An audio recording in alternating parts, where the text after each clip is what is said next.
Kabar Persada akhir pekan.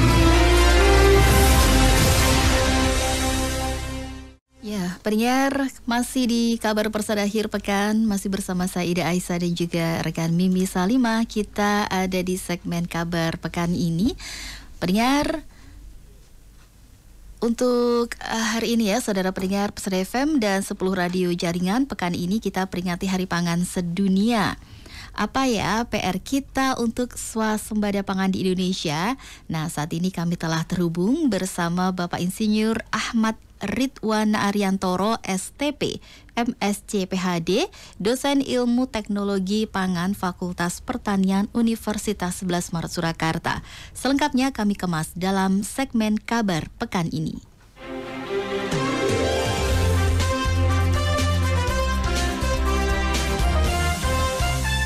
Kabar Pekan ini. Kabar Pekan ini. Ya, Assalamualaikum warahmatullahi wabarakatuh, Bapak Ridwan. Waalaikumsalam warahmatullahi wabarakatuh. Suara saya terdengar dengan jelas ya, Mbak? Alhamdulillah jelas terdengar ini ya. Baik, dari studio Persada FM ada saya Ida Aisyah dan juga ada rekan Mimi Salimah. Ya, Pak Ridwan, kabar baik hari ini? Alhamdulillah kabar saya baik. Alhamdulillah. Ya. Posisi sedang di mana ini Pak Ridwan? Bertugaskah atau weekend ini? Ini sedang di rumah sambil ngomong anak. Oh ya. Begitu, siap. Baik, sambil ngomong anak tapi juga bisa memberikan pencerahan untuk pendengar semuanya ya di Radio Persada FM dan juga di 10 radio jaringan. Alhamdulillah kita disimak dari berbagai daerah, dari berbagai pulau di Indonesia. Nah, Pak Ridwan, terkait Hari Pangan Sedunia, apa ini Pak yang ingin Bapak sampaikan kepada para pejuang pangan di Indonesia ini ya, khususnya para petani, peternak dan juga nelayan di Indonesia? Baik. Bismillahirrahmanirrahim. Assalamualaikum warahmatullahi wabarakatuh. Ya. Sebelumnya saya ingin menyapa pemirsa ya yang ada di YouTube Persada FM ataupun yang pendengar di Persada FM dan juga jaringan radio lainnya di berbagai macam daerah. Sebelumnya terima kasih atas kesempatannya sudah mengundang kami dari program studi Ilmu Teknologi Pangan Fakultas Pertanian UNS. Alhamdulillah kemarin kita tanggal 16 Oktober ya sudah melewati Hari Pangan Dunia, dan Hari Pangan Dunia merupakan hari pangan yang sebaiknya seluruh dunia itu mulai concern gitu ya, concern dan juga mulai peduli dengan isu pangan terkini dan juga kaitannya dengan isu food loss and food waste begitu.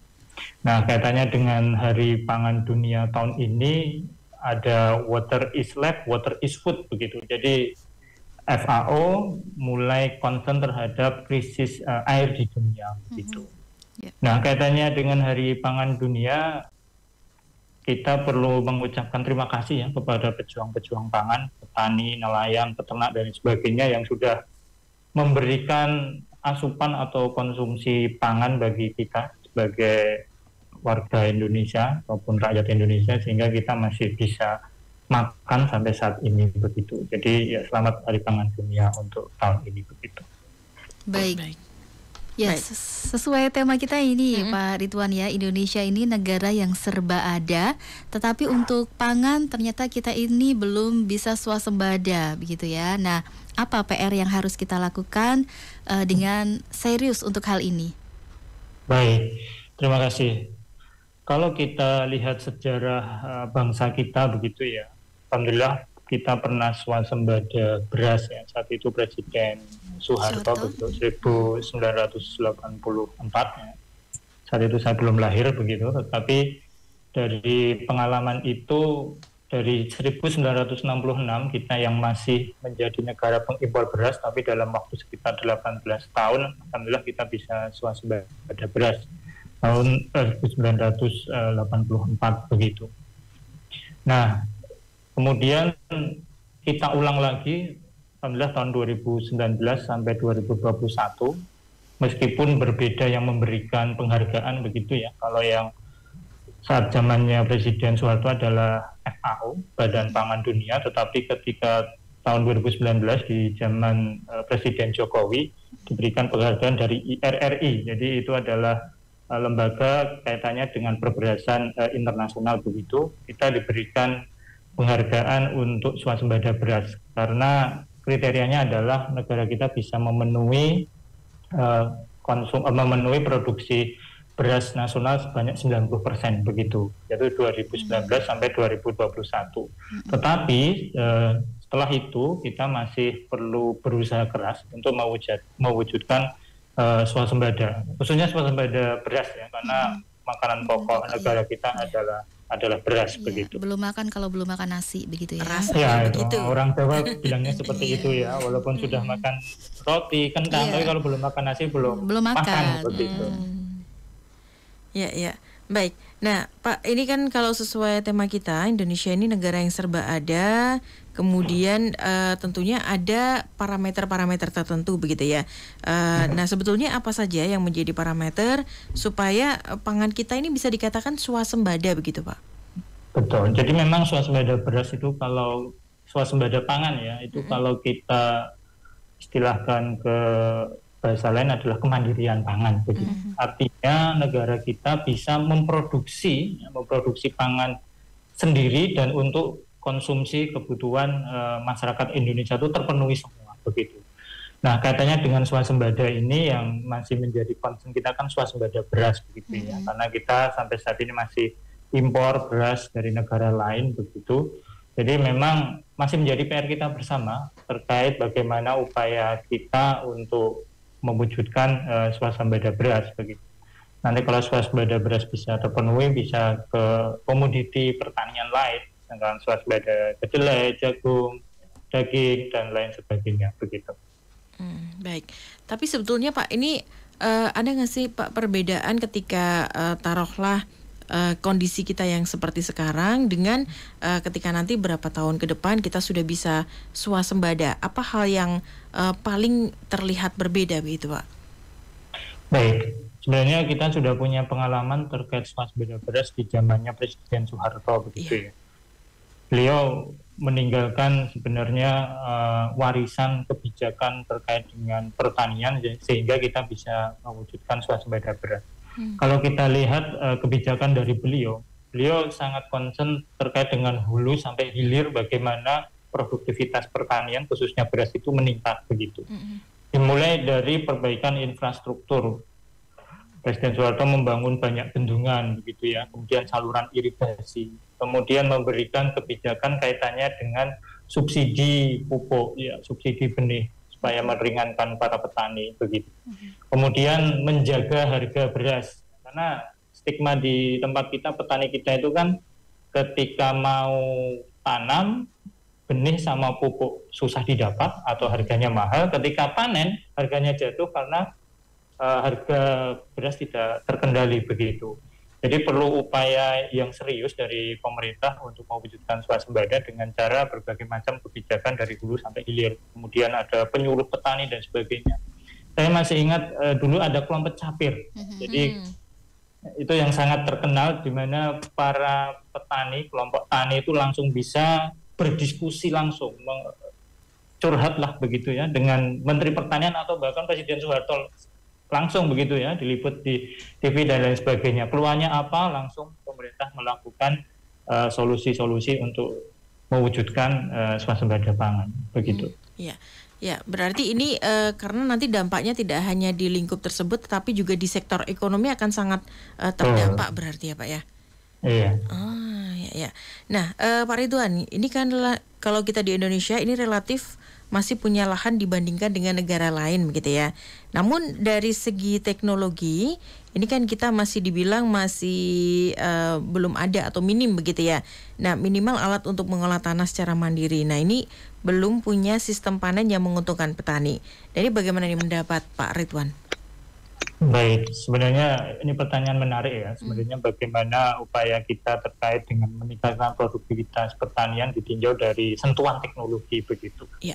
Nah, alhamdulillah saya sempat diizinkan oleh Allah untuk S3 di Jepang begitu ya. Saya lihat di Jepang itu memang pertaniannya maju, salah satunya adalah concern pemerintah bagaimana teknologi itu diterapkan dalam pertanian begitu. Karena memang di Jepang itu biaya tenaga kerjanya sangat mahal. Jadi mereka mencangkul, memanen, kemudian menanam padi itu menggunakan alat semua, begitu. Nah, kendalanya di tempat kita, yang pertama adalah para petani kita itu lahannya itu terbatas, Mbak. Jadi kalau di Jepang, kenapa mereka bisa menggunakan mekanisasi itu karena lahan mereka itu luas, berhektar-hektar begitu. Tapi kalau petani kita itu kan hanya berapa meter persegi dan sebagainya, ketika diintroduksi dengan menggunakan alat, lah itu nanti kadang tidak balik modal, atau istilahnya nanti nggak cucuk tidak gitu bisa mendatangkan keuntungan. Betul, nggak cucuk begitu. Kemudian yang kedua, kendala kedua adalah modal. Jadi ketika kita mengintroduksi alat, ya biasanya kan alatnya itu kan tidak murah begitu ya. Atau misalkan sewa itu kan nanti butuh biaya untuk memberi atau untuk menggunakannya. Kalau tidak ada subsidi dari pemerintah, bagi petani kita cukup berat. Kemudian yang ketiga adalah pengetahuan kaitannya bagaimana mengoperasikan alat tersebut begitu. Jadi memang masih menjadi PR kita bersama, tantangan besar kita kaitannya dengan bagaimana mengintroduksi teknologi di dalam pertanian kita dalam rangka untuk swasembada pangan depannya begitu. Baik, ya jadi memang kondisinya berbeda ya. Kalau memang di Indonesia, kemudian dibandingkan tadi ya contohnya yang ada di Jepang begitu. Nah kemudian kalau ini ya untuk alat-alat pertanian ini sendiri, apakah dari generasi muda kita ini ada nggak sih kemungkinan untuk menciptakan begitu Pak Ridwan? Kan kita juga tidak kekurangan ya mahasiswa dan juga generasi muda kreatif di Indonesia ini. Baik, terima kasih. Jadi terkait dengan SDM sebenarnya kita tidak kalah jauh ya dibandingkan negara lain begitu. Artinya kita mempunyai sarjana-sarjana yang unggul dan bisa memproduksi atau menginovasi alat pertanian begitu. Nah, tetapi menurut hemat saya karena kendala kita itu adalah keterbatasan lahan. Mungkin sarjana-sarjana pertanian yang nanti bisa menginovasi alat itu bisa dibuat skala yang lebih kecil begitu ya. Skala yang lebih kecil tanda kutip teknologi tepat guna. Teknologi tepat guna jadi teknologi yang simple ya, yang itu sebenarnya untuk menjawab kebutuhan petani kita begitu. Mungkin kalau kita pakai traktor yang besar begitu, itu untuk lahan yang luas ya, mungkin inovasi kedepannya itu membuat traktor tapi ukurannya yang lebih kecil, misalkan seperti itu. Untuk memanen padi tapi ukurannya yang lebih kecil, dan itu menjadi, saya kira menjadi solusi yang baik dan nanti bisa diterapkan dalam pertanian kita kedepannya begitu harapannya. Baik. Baik, kemudian Pak, ini satu hal yang juga menarik bahwa mumpung kita juga disimak di berbagai wilayah, kalau taruhlah kita breakdown begitu Pak dari istilah swasembada ini, kalau misalnya kita ingin mulai dari lingkungan terkecil kita, mungkin dari ranah keluarga atau mungkin dari masyarakat sekitar kita, nah ini apa nih Pak yang bisa kita lakukan? Baik, terima kasih ya. Jadi terkait dengan swasembada beras ya atau swasembada pangan begitu, upaya kita salah satunya yang bisa kita lakukan adalah ya kita bisa membeli beras dari petani-petani kita begitu ya. Karena kalau dengan kita membeli beras mereka dengan harga yang layak, maka akan mendatangkan profit bagi petani kita. Sehingga petani kita itu mau menanam padi lagi dan menanam padi lagi begitu. Karena kalau misalkan kita tidak bisa membeli beras petani dengan harga yang layak, ya nanti petani kan juga rugi dan dia tidak mau menanam lagi, hingga kita bisa melihat di sekitar kita ya banyak lahan pertanian yang produktif itu sekarang diubah menjadi perumahan dan lain sebagainya begitu. Jadi kendala kita lahan petani yang terbatas, kemudian karena tadi saya menanam padi kok tidak ada keuntungan, ya sudahlah tanah saya jual saja, sawah saya jual saja begitu. Ini akan menjadi masalah kedepannya kembali begitu. Ya salah satu cara kita ya tadi membeli dari para petani begitu.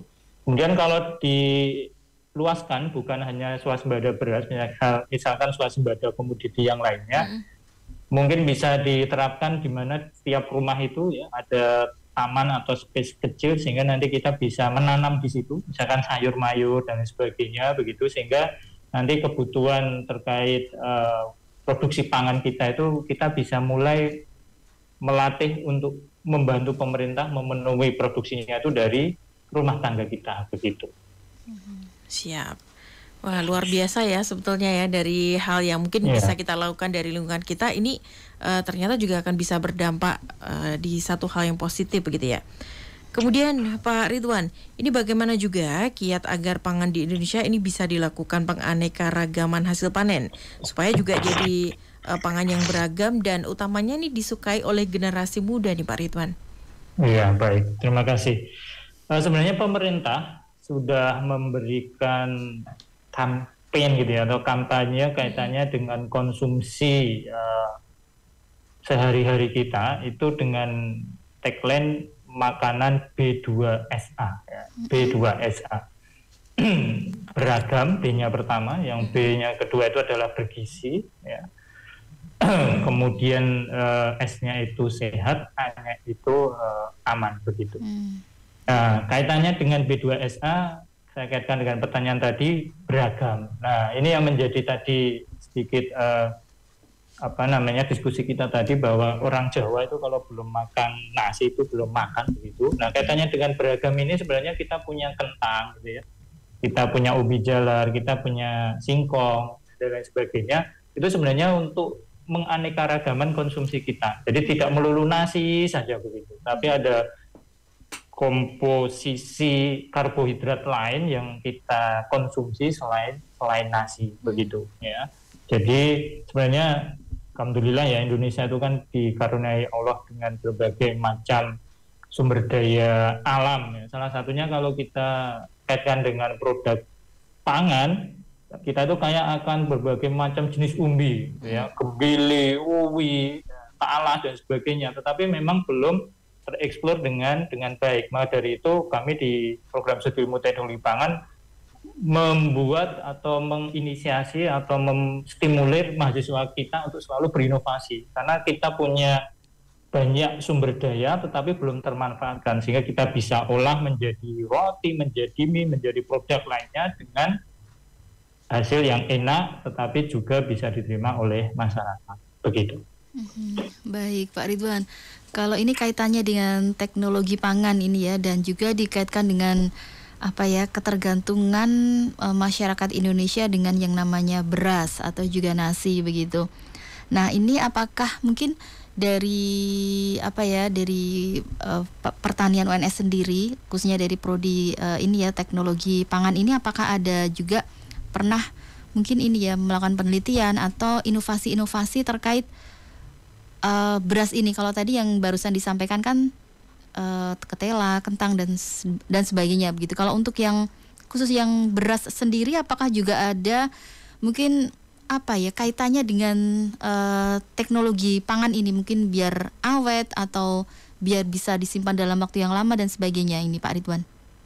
Baik, kebetulan kami di Laboratorium Pangan dan Gizi, kemudian kami dan beberapa kolega itu meneliti pembuatan beras analog. Kalau Mbak pernah dengar, beras analog itu seperti beras bentuknya begitu, tetapi dia tidak dari padi, tapi dia dari tepung-tepungan, ya, tepung komposit. Kita menyebutnya tepung komposit, yaitu gabungan dari berbagai macam tepung. Seperti yang kemarin kita teliti itu adalah tepung kacang ya, kacang Bogor, kemudian kita tambahkan tepung ubi jalar ungu begitu, kemudian kita buat beras seperti beras merah dari padi begitu. Nah, itu kami lakukan supaya tadi masyarakat tidak terlalu tergantung dengan beras dari padi, karena kita masih belum bisa memenuhi kebutuhan dalam negeri dan bahkan masih impor begitu. Nah, harapannya beras analog yang kami hasilkan itu nanti bisa menjadi inovasi pangan, karena salah satu kelebihannya dia lebih cepat masaknya karena tidak direbus ya, seperti kita memasak beras pakai rice cooker, hanya dikukus kurang lebih sekitar 12 menit. Tetapi kelebihan dari beras analog itu kita bisa merekayasa nutrisinya itu lebih baik daripada beras konvensional begitu. Yang sudah kami lakukan seperti itu, begitu. Dan setelah kami uji sensori, enak atau tidak, ya masih layak begitu. Tapi memang permasalahannya ini baru tahap penelitian. Jadi kalau misalkan tantangan kedepannya adalah produksi massal supaya nanti bisa kita jual ke masyarakat lebih banyak lagi begitu. Begitu ya. Jadi ini memang sudah ada penelitian dan juga sudah ada hasilnya begitu. Betul. Hanya saja memang belum diproduksi massal begitu ya Pak Ridwan ya. Betul. Baik. Ya. Ini mungkin terakhir ini Pak Ridwan, apa ini pesan dari Bapak ya terkait peringatan Hari Pangan Sedunia ini, juga kaitannya dengan ini ya, mahalnya harga beras atau kenaikan harga beras akhir-akhir ini Pak Ridwan, silahkan. Baik, kaitannya dengan pangan dunia, tema tahun ini seperti tadi yang saya sampaikan, kaitannya dengan water is life, water is food. Jadi sekarang ini kita merasakan panas terik mataharinya itu berbeda dari tahun sebelumnya begitu ya. Yeah. Terutama di daerah Solo Raya. Artinya disitulah dampak yang namanya kita sebut sebagai climate change atau perubahan iklim dunia. Kalau dulu kita bisa menganggap 6 bulan kemarau, 6 bulan hujan, sekarang tidak bisa seperti itu. Dan sekarang suhunya pun sudah sangat ekstrim. Dan itu nanti akan mempengaruhi ketersediaan air kita, dan nanti akan mempengaruhi jelas produktivitas dari lahan pertanian kita, begitu. Jadi pesan saya, mari kita rawat bersama-sama lingkungan kita, sekitar kita. Dan yang tidak kalah pentingnya, kita perlu mengurangi yang namanya food loss and food waste. Artinya kemubadiran dari makanan yang kita makan gitu. Mulai kita introspeksi diri, kemudian kita mulai dari keluarga kita masing-masing. Ketika makan itu ya jangan sampai sisa sehingga nanti membuat limbah kembali begitu. Karena ini menjadi concern kaitannya dengan Hari Pangan Dunia. Bagaimana dunia itu bisa memproduksi makanan yang banyak tetapi juga bisa mengurangi kemubadiran produk pangan yang tidak bisa kita konsumsi tadi begitu. Jadi seperti itu pesan saya. Baik. Terima kasih Pak Ridwan untuk bincang-bincangnya pagi hari ini. Ini dapat insight berharga ya untuk pendengar semuanya ya. Terutama tadi juga yang terakhir ya, jangan sampai kita itu menyanyiakan makanan begitu ya. Ambil secukupnya saja begitu ya. Baik Pak Ridwan, terima kasih, selamat beraktivitas kembali, sukses selalu untuk seluruh aktivitasnya. Amin. Ya, terima kasih. Assalamualaikum warahmatullahi wabarakatuh. Waalaikumsalam warahmatullahi wabarakatuh. Terima kasih banyak. Ya baik. Dan saudaraku pendengar dimanapun Anda berada, demikian tadi ya wawancara kita langsung dengan Bapak Ridwan atau Bapak Insinyur Ahmad Ridwan Ariantoro, STP MSc PhD, selaku dosen ilmu teknologi pangan UNS. Dan banyak tadi ya manfaat dan dari apa yang disampaikan oleh Pak Ridwan ya, rekan Ida. Dan kita harus break terlebih dahulu. Nanti kita akan kembali saat lagi. Pendengar, tetap bersama kami di Kabar Persada Akhir Pekan. Radio Persada FM.